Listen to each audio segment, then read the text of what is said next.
day, everyone. I am Sheila Marie V. Luna, your future science educator, and for today's video, I will show and discuss to you the important ideas and my personal insights about Cratered World. What do you mean by Cratered World? Do you know the term crater comes from the Greek word that means mixing bowl? Because it is described as a large bowl-shaped depression on the surface of the Earth or other celestial objects, which form by the impact of a meteorite's volcanic activity or explosion. But now, we will tackle the two relatively heavenly bodies, specifically the Earth's moon and planet Mercury, to find out how other member of planetary system acts as well. Let's start with the general properties of the moon. Moon is one of the brightest objects in the sky after the sun. It is defined as our natural satellite that have its own orbit around the Earth and don't have the capacity to emit light. That's why the illuminating during night is just a reflection of our sunlight. The lunar features our atmosphere is not present in the moon, but it can acquire atmosphere by smashing comets. Hence, this is quickly vanish and disappear in the surrounding surface. Moon is also dry, dusty, and have rocky surface that contains mountain ranges, mare or maria, Latin word for oceans or sea, where it was a dark areas that made up of basaltic lava. And Moon also have various impact craters. To compare the properties of Earth, Moon, Mercury, they are differ in terms of mass, diameter, surface gravity, escape velocity, rotation period, and surface area, as you can see on the table. There are astronomers from different countries who are very determined to explore the composition and structure of the moon. That's why they sent several spacecraft that can photograph moon surface. Soviet Union astronomers was the first one to establish sending spacecraft, namely Luna. However, their discoveries was fade away when American astronomers first successfully landed in the moon using Apollo 11 with Neil Armstrong, who primarily take footsteps on our natural satellite with Buzz Aldrin. These two prominent astronomers are able to observe the moon surroundings within 3 hours and collected some samples to be studied in the laboratory. Meanwhile, this event was being speculated, and other astronomers from different countries said it was fabricated and utilized Hollywood's soundstage that make it natural and believable, like American movies. In my own vantage, probably this would be happen as you can see film with astronomical genre. They are so amazing in presenting graphics. Hence, this claim is not yet proven, and NASA greatly create important evidence and significant facts about moon. They also produce documentary film entitled First Man in the Moon that can break this issue. Some of materials gained from moon are rocks that determine the moon's year of existence, approximately 4.5 billion years like Earth.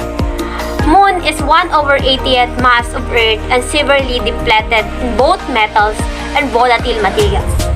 Similarly to crust and mantle of our planet, Moon is made up of silicate.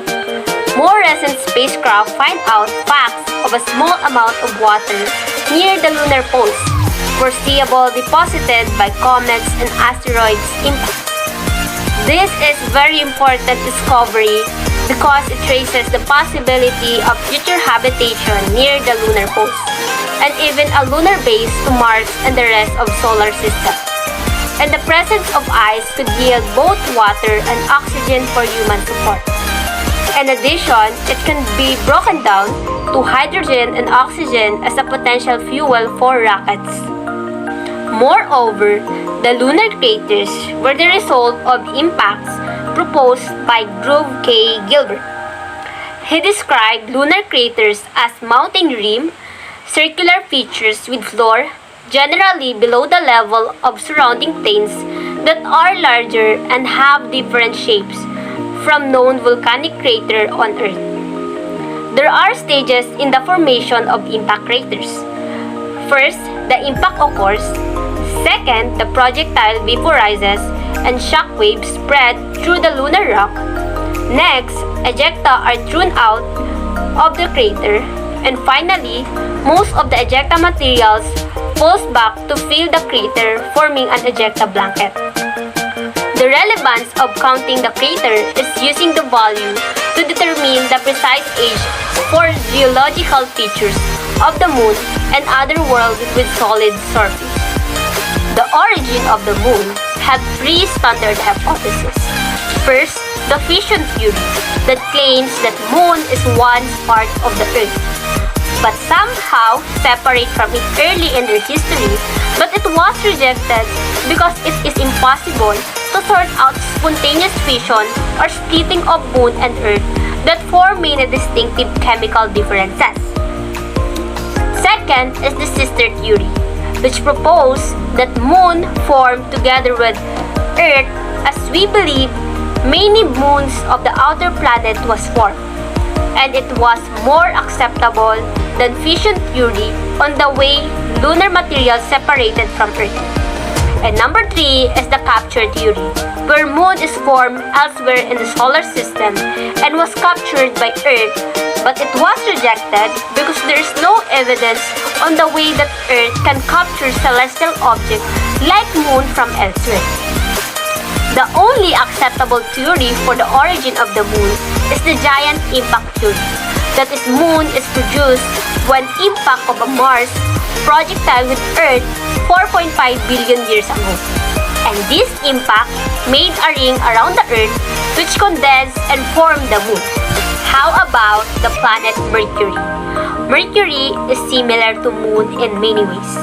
This planet has no atmosphere and its surface is heavily cratered. Mercury is the nearest planet to the Sun and revolves around the Sun in shortest period of time, approximately 88 Earth days. Mercury is 1/8 of mass of Earth and smallest terrestrial planet. Its composition is metallic iron nickel core and the rest is silicate and have weak magnetic field. Mercury's surface strongly resembles a moon appearance. It is covered with thousands of craters and larger basins up to 1,300 kilometers in diameter. There are also scarps or cliffs more than kilometer high and hundreds of kilometers long, as well as ridges and plains. Astronomers utilize messenger instruments to measure the surface and map past activity of volcanoes. Cratered World ideas have been exploring the large impacts played a major role in shaping the world we see is not unique to our study of the moon and Mercury. Similar to what we experience in our life, at some point there are situations that greatly cause impacts and change our perspectives.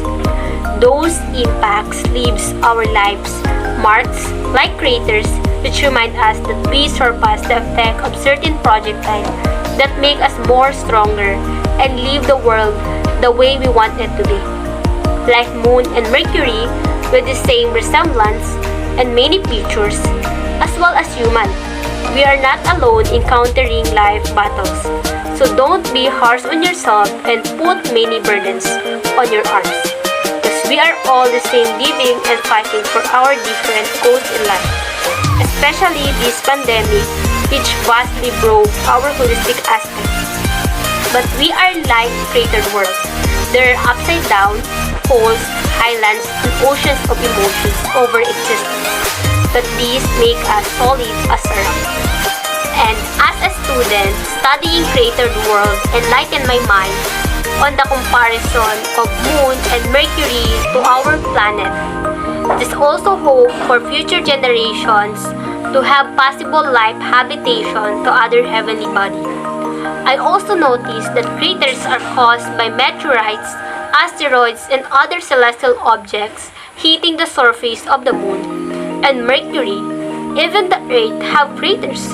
But because of astronomical study, those projectile was being identified, the possible occurrence, by the help of spacecrafts and satellites. Moon also play a vital role in our life, which serve as light during night, and Mercury provide important role in solar system.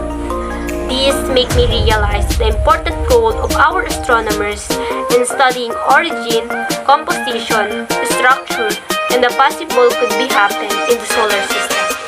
For us humans to mitigate danger and find another way to survive. So these are all the concepts regarding Cratered World. I am hoping that you learned something about astronomy. Even the moon and Mercury have craters. Therefore, no one is perfect.